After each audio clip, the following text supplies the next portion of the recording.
Hello guys! Welcome to my channel. Ipapakita ko sa inyo yung tanim ko sa loob ng bahay.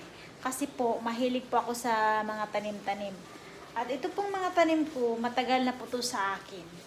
Mga almost 3 years na po to siya sa akin. Ang gaganda at ang tataba. At saka yung mga tanim ko po ay hindi ko nilagyan ng fertilizer. So wala akong fertilizer na ginagamit, kundi tubig lang siya. At saka, pag maulan, dadaling ko sa labas. Ipapalabas ko siya minsan pag maulan. Pag may time ako, dadaling ko siya sa labas. Yan. Dito to siya sa loob ng bahay. Yan. Ito naman ang paypaya namin. Yan. Dito sa living room. Pagpasok ko sa pinto, galing ako sa trabaho, so ito ang makikita ko. Yan. Talagang mahilig ako sa mga tanim-tanim. Ang dami kong tanim. Saka ito naman, mga tanim, mga nilalagay-lagay ko lang siya, pangdagdag na ganda sa paningin ko.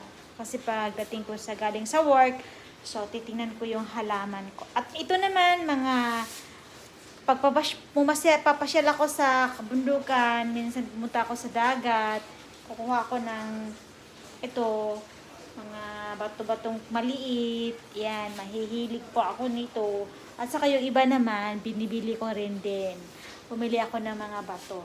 At saka ito po is avocado. Malaki na po siya.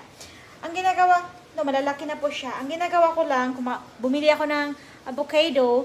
So, yung buto, lagyan ko ng tubig. At saka, lagyan ko din ng bato dito, tapos nilagay ko yung buto ng avocado. At saka amazing siya guys. Ang lalaki na niya, ang tataba. Matagal na po to siya. Mga almost 1 year na po to siya sa akin. Ang gaganda niya. Ang gaganda talaga as in. Yan. Sa loob ng bahay to. Ang gaganda. At saka ito naman is to siya. Pineapple. So, bumili ako ng pineapple, pinya. So, yung niya, sa dulo ng pinya, ito tinalim. Ang tataba, amazing siya. Matagal na to siya, mga almost 6 months na to siya sa akin. Yan, mga almost 6 months na po to siya. Ang gaganda niya. Yan. Ito yun. Yan. At saka, mayroon pa ako isa. Halika guys, tingnan natin yung iba kong halaman. Madilim kasi gabi ngayon. Yan. Ito naman, dito naman siya. Yeah. Nasa siya. Yan. Dito. Yan. Yan po guys. At saka, dito po sa labas ng kusina. Ito po yung kusina namin. Yan. Ito po dito ako magluluto. Kusina ko na maliit. Yan. At saka dito sa labas, mayroon po ako dito na marami po akong mga tanim-tanim dito. Ito po ako maglalaba. Yan. At saka ito yung mga tanim ko guys. Yan. Titignan niyo. Maulan kasi. Ganda. At saka ito mga tanim ko guys, at wala akong hindi ko gumagamit ng fertilizer.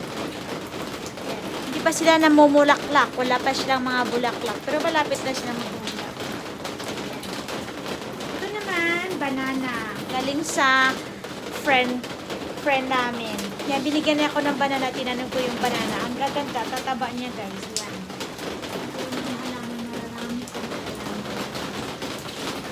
Ito ang munting garden ko sa labas ng kusina. Yes. Thank you guys.